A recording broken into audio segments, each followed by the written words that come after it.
All right, the Bucks. It is Talking Buccaneers with me, Fumane Musisinyane, before the Nedbank Cup round of 32, Orlando Pirates versus All Stars, formerly known as Cape Town All Stars.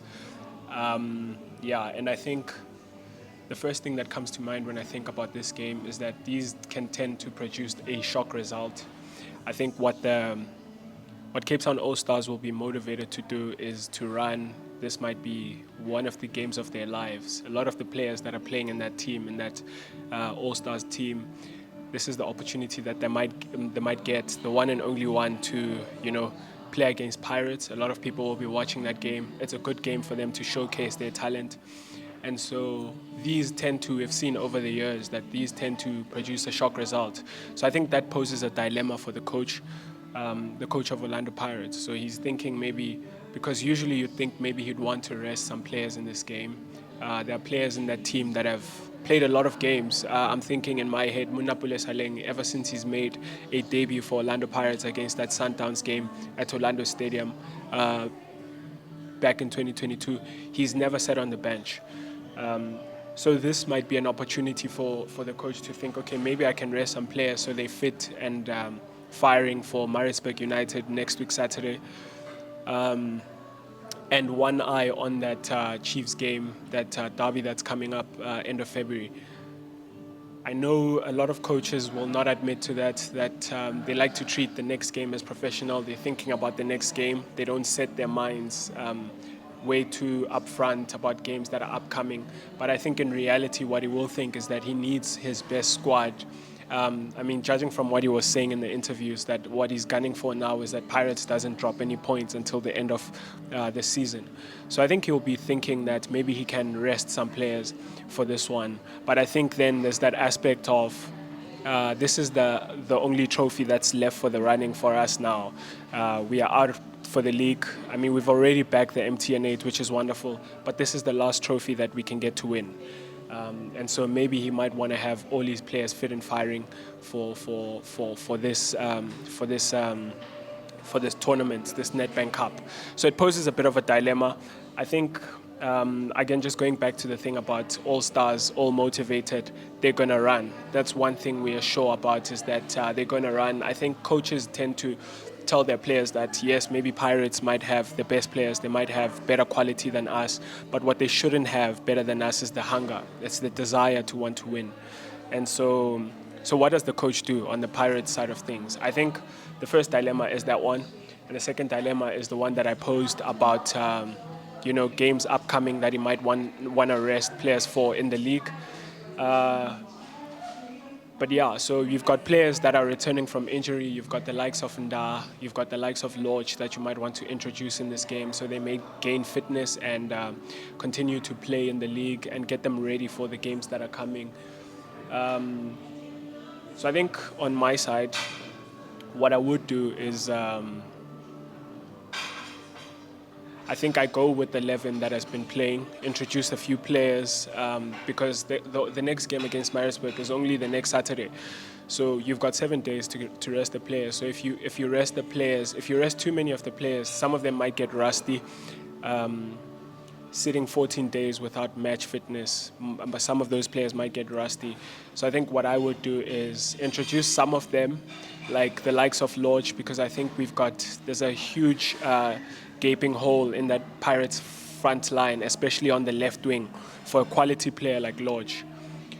And so this might be the game that we might see him come back, or at least would expect that he would come back and gain that match fitness and start to run and get that rustiness out of him, because he's been out for a while now.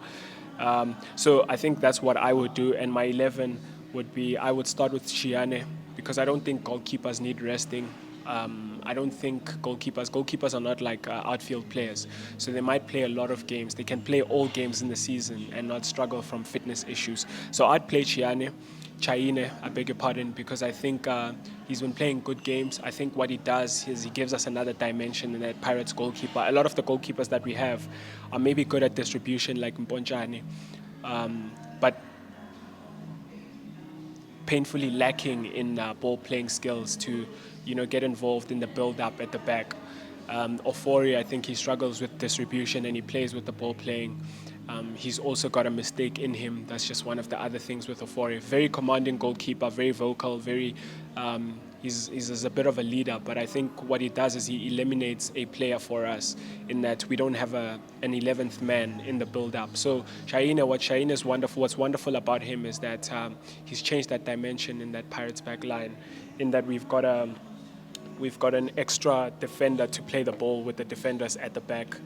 He can easily step into that in between the centre backs and form a three-man back three when we start building the play from the back while the other players push on. And so I'd start with Shaheen. I think we need to get him to play games, get his confidence up, get him to gel with the team a little more. And then I play with Shandu. I'm not sure if Monyane will be ready for this one or if he's available for this one, but I play with Shandu. I think Shandu is doing okay. I wouldn't touch Martin even on this one. I would play with Shandu at right back. And then maybe this is the game that we'll see Olisanda, who's back from injury now. So just like Lorch, I think he needs some minutes in his legs. So maybe this might be the game that we might see Nda play. And the dilemma is, who do you go with? Do you go with Sivisi or do you go with Xoki? I think my logic says maybe go with Xoki because Sivisi has played a lot of games also. Maybe get him a rest, play with Xoki. I think Xoki has done brilliantly stepping in for Nda in that centre-back position. So I'd play with the four at the back. So centre-backs, both Nda and Xoki. And then on the left, our captain is suspended for this one, so I'd go with Marco. I think Marco is a very good left back. I think he's the best left back that we have in the club. So I'd play with him at left back. And then I'd play with a three in midfield of Dlamini, Tim and Ndlondlo. So Tim obviously playing as a deep-lying defensive midfielder. And then just alongside him on those two number 8 positions, I'd play with Dlamini, who's been a revelation in the team.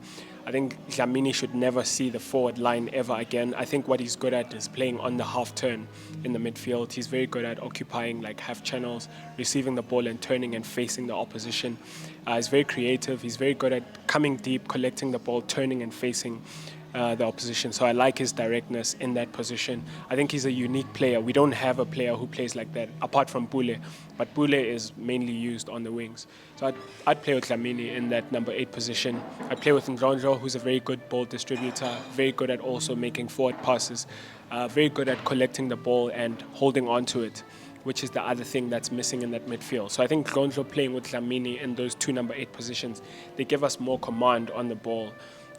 Which is one of the things that I'm still crying out for in this Pirates team. I think we've proven that we can beat Sundowns, but the way that we beat them is we've got to play behind them. We've got to play on the counter. We've got to play on transitions, right?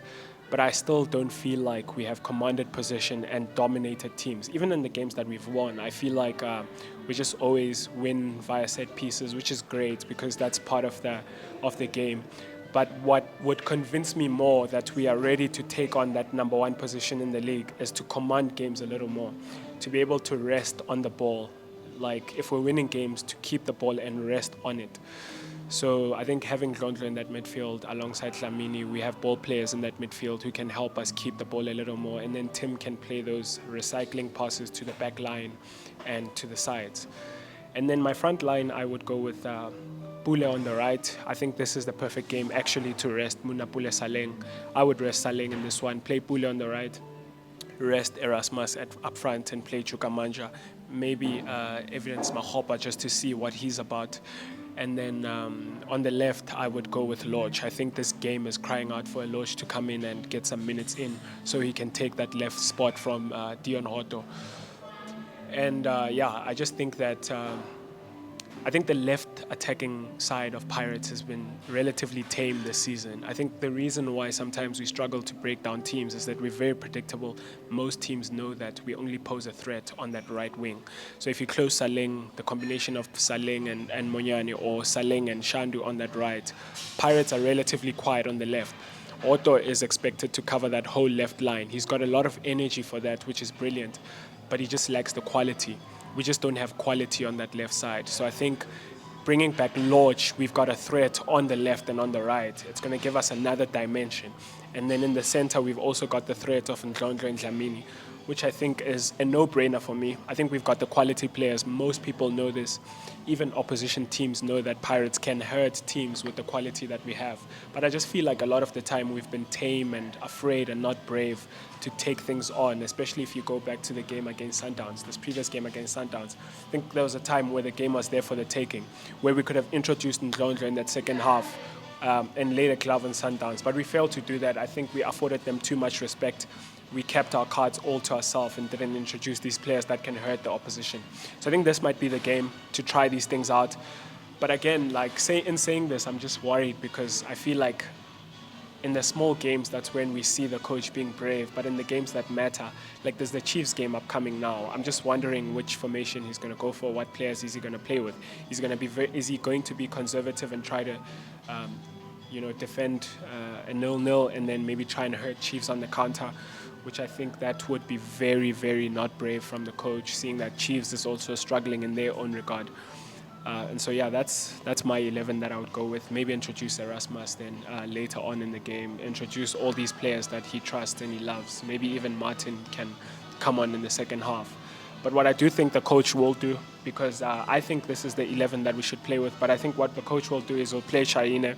Maybe even we'll see Ofori in this one. I think he's going to play a back three of Ndakoki and Sibisi. I think Sibisi will play that left centre-back position where Mayela usually plays when we play a three at the back. I think Sibisi will play that position, and then we'll play with Koki in the centre, and then Da on that right centre-back. So I think he's going to do that, and then he's going to play Shandu at right wing-back and Dion Hoto at left wing-back. I think we won't see Marco again in this game.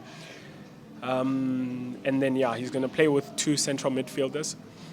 I beg your pardon, of Tim and Ndlondlo, and a front three of Saleng on the right. I think he'll do what he did in the game against Sundowns, where we lost 2-0 at Pretoria, where he played Pule as sort of like a number 10 and not really as an out-and-out striker. So he played with Saleng on the right, and then Pule almost as a half 9, or a 9.5, where he was a 9, but also a bit of a 10. So I think he's going to play Pule in that centre in front of Ndlondlo and Tim, and then on the left, I think what he'll do is he's going to play with Dlamini. I think he's going to play Dlamini, Pule, and Saleng up front. I don't think we're going to see Lorch in this one. Maybe as a substitute, but I don't think he's going to start him.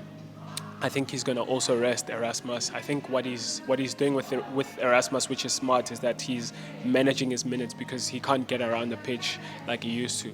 So I think he's going to play with Saleng, Pule, and Dlamini up front. We've got the quality to win this one, but I just think that it's up to the coach. It's up to the quality that he puts on the pitch, and it's also up to the mentality of the players to not treat this as a given win. But otherwise, see you after the game. Up the Mighty Bucks. Cheers.